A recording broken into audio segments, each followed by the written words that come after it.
بسم اللہ الرحمن الرحیم۔ السلام علیکم۔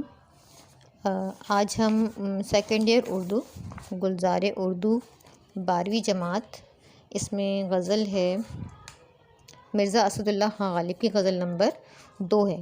اس کی ہم تشریحات کریں گے، اور غالب کے بارے میں جو ہے میں اس پہ ویڈیو بنا چکی ہوں، تو میرے چینل پہ آپ کو غالب کی ویڈیو مل جائے گی۔ اگر آپ میرے چینل پہ نئے ہیں اور ابھی تک آپ نے میرے چینل کو سبسکرائب نہیں کیا تو پلیز چینل کو سبسکرائب کر لیں، اور ساتھ میں لگے ہوئے بیل کے آئیکن کو ضرور پریس کر لیجئے گا، تاکہ آپ کو میری اس طرح کی ویڈیوز وقتاً فوقتاً ملتی رہیں اور آپ اس سے فائدہ اٹھا سکیں، اور اپنے دوستوں کے ساتھ شیئر کریں تاکہ وہ بھی اس سے فائدہ اٹھائیں۔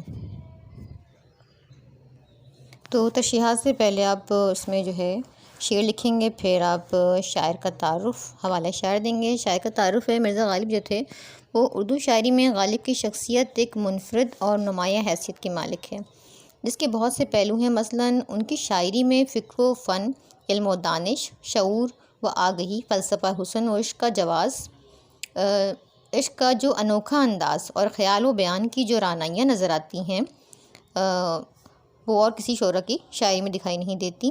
ان کی شاعر کا جو دامن تھا وہ بے حد کشادہ اور وسیع ہے، جس میں حیات و کائنات کے مسائل پر کہیں شاعرانہ اور کہیں فلسفیانہ طور پر گہری نظر ہے۔ ان کے ہاں غم جانہ اور غم دورہ کا بیان بھی انوکھے اور اچھوتے انداز میں ہے۔ بقول پروفیسر رشید احمد صدیقی کہتے ہیں کہ عہد مغلیہ نے ہندوستانی تہذیب کو 3 چیزیں عطا کی: تاج محل، اردو زبان اور مرزا غالب۔ یہ تھوڑا سا تعارف میں نے اس میں آپ کو بتا دیا ہے زبانی، اور آپ کو اس کی پوری ویڈیو اگر مرزا غالب پہ چاہیے تو میری چینل پہ اس کی ویڈیو مل جائے گی، اور میں ڈسکرپشن میں اس کی جو ہے وہ لنک ڈال دوں گی۔ تو پہلا شعر ہے اس کا: دائم پڑا ہوا تیرے در پر نہیں ہوں میں، خاک ایسی زندگی پہ کہ پتھر نہیں ہوں میں۔ اب دائم کہتے ہیں جو مستقل ہوتا ہے، اور پرانے زمانے میں جو دروازوں کے ساتھ ایک پتھر رکھا جاتا تھا تو اس کو یہاں پہ کہا ہے پتھر، اور خاک آپ کو معلوم ہے۔ حوالہ شاعر دیں گے کہ پیش نظر شعر جو ہے وہ مرزا غالب کی غزل سے لیا گیا ہے۔ آپ اردو کے پہلے فلسفی شاعر ہیں۔ تشریح اس کی: مرزا غالب اس شعر میں فرماتے ہیں کہ میں ہمیشہ تیرے در پر پڑا تو نہیں رہ سکتا، تو مجھے اس قدر نہ آزما، میں تیرے اس سلوک سے بہت پریشان ہوں، اور اس زندگی سے بہتر ہوتا کہ میں ایک پتھر ہی ہوتا جو تیرے دروازے پر ہی پڑا رہتا اور آتے جاتے تیرے قدموں کو چومتا۔ اب میری زندگی کس کام کی، میں تو دروازے پہ پڑا ہوا پتھر ہو جاتا اور تیری نظر میں قیمتی ہو جاتا۔ مواصل شعر اس میں: غم حیات نے آوارہ کر دیا، ورنہ تھی آرزو کہ تیرے در پر صبح و شام کریں۔ شعر نمبر 2 ہے کہ کیوں گردش مدام سے گھبرا نہ جائے دل، انسان ہوں پیالہ و ساغر نہیں ہوں میں۔ اب یہاں پہ جو ہے اس میں بھی اپنا حوالہ شاعر دینا ہے۔ مشکل الفاظ کی میننگ ہے: گردش مدام کہتے ہیں مسلسل گردش میں، اور ساغر کہتے ہیں شراب کا پیالہ، کنایتاً کہتے ہیں اس کو۔ تو کبھی شراب کی جو محفل ہوتی ہے اس میں جو پیالہ ہوتا ہے وہ ایک دوسرے کے ہاتھوں میں گھوم رہا ہوتا ہے، گردش میں یعنی کہ گھومتا پھرتا جو اس کا ہوتا ہے۔ تو یہاں پہ تشریح میں کہہ رہے ہیں کہ غالب فرماتے ہیں کہ بہت پریشان ہو گیا ہوں میں، اور میری زندگی مسلسل گردش میں ہے، میں پیالہ و ساغر نہیں کہ میں مسلسل گھومتا جاؤں، شراب کے پیالے کی مانند کبھی کسی کے ہاتھ میں تو کبھی کسی کے ہاتھ میں۔ میرا دل گھبرا گیا ہے، اور کیا وجہ ہے کہ میں اس مسلسل گردش میں ہوں، میرے حالات ایک جیسے ہیں، مسلسل پریشانیاں ہی پریشانیاں ہیں میری زندگی میں۔ میری زندگی تو اس شراب کے پیالے جیسی ہو گئی ہے جو محفلوں میں گھومتا رہتا ہے۔ ان کا شکوہ یہ ہے کہ بھئی میں انسان ہوں، کوئی پیالہ اور ساغر نہیں ہوں کہ جس کے کوئی جذبات اور احساسات ہی نہیں ہوتے۔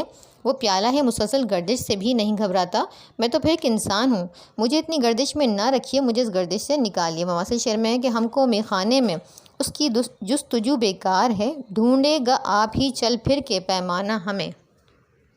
شعر نمبر 3 ہے: یارب زمانہ مجھ کو مٹاتا ہے کس لیے، لوہے جہاں پہ صرف مقرر نہیں ہوں میں۔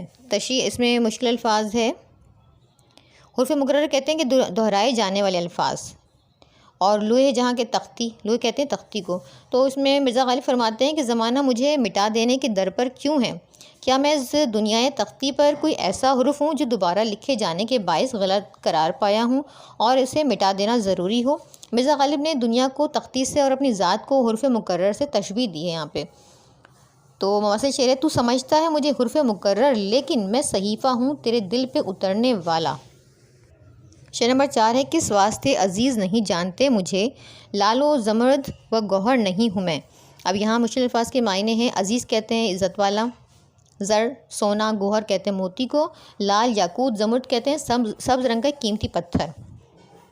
تو اس شعر میں مرزا غالب آقائے دو جہاں حضرت محمد مصطفیٰ صلی اللہ علیہ وآلہ وسلم سے مخاطب ہو کر فرماتے ہیں کہ آپ مجھ ناچیز کو کیوں اتنا کمتر جان رہے ہیں؟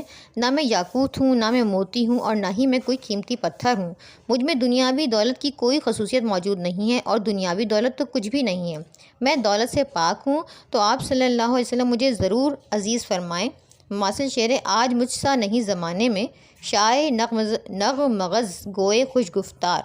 شعر نمبر 5 ہے رکھتے ہو تم قدم میری آنکھوں سے کیوں دریغ، رتبے میں مہر و ماں سے کمتر نہیں ہوں میں۔ یہاں پہ مشکل الفاظ ہے۔ اچھا، یہاں پہ دریغ کہتے ہیں سوچے سمجھے خلق کو، اور مہر و ماں کہتے ہیں چاند اور سورج۔ ٹھیک ہے۔ تشریح اس کی غالب فرماتے ہیں کہ حضور اکرم صلی اللہ علیہ وسلم نے معراج کی رات مہر و ماں یعنی چاند کو قدم گاہ بنایا۔ میں درجے میں مہر و ماں سے کم نہیں ہوں، پھر آپ مجھے میری آنکھوں کو اپنی قدم مبارک سے قدم گاہ کیوں نہیں بناتے؟ تو کیا آپ کا یہ غلام آسمان کے برابر بھی نہیں ہے اور مجھے اپنے قدم چومنے کا شرف بخشیں؟ یہ تلمی ہے شب معراج کی طرف اشارہ ہے جب وہ شب معراج پہ گئے تھے۔ اور مواصل شعر ہے کرتے ہو مجھ کو منع قدم بوس کس لیے، کیا آسماں کے بھی برابر نہیں ہوں میں۔ شعر نمبر 6 ہے کرتے ہو مجھ کو منع قدم بوس کس لیے، کیا آسمان کے برابر بھی نہیں ہوں میں۔ تشریح ہے کہ مرزا غالب اس شعر میں اس میں کوئی مشکل ورڈ ایسا ہے نہیں۔ ٹھیک ہے۔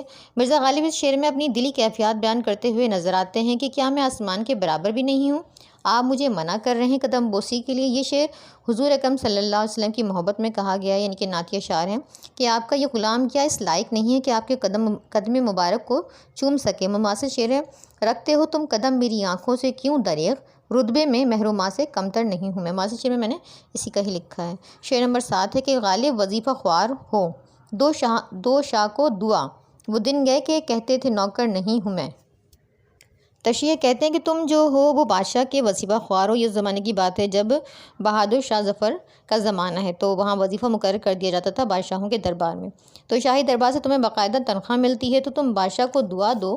اب وہ وقت نہیں کہ جب تم کہتے تھے کہ بادشاہ کا نوکر نہیں، اب تمہاری ملازمت کا باقاعدہ انتظام ہو گیا ہے۔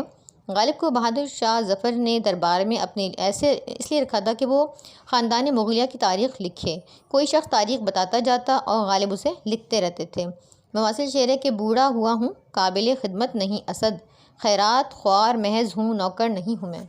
یہ ہماری تشریح کمپلیٹ ہو گئی ہے اس چیپٹر کی، اور صرف تشریح تھی، اس میں مشقی سوالات نہیں ہیں۔ تو ویڈیو اگر آپ کو پسند آئی ہو تو پلیز ویڈیو کو لائک اور شیئر کرنا نہ بھولیے گا، اور سبسکرائب لازمی کر لیں تاکہ پھر آپ کو اس طرح کی ویڈیوز ملتی رہیں۔ کامنٹ سیکشن میں مجھے اور بتائیے گا کہ کس چیپٹر کی ویڈیو بنانی ہے۔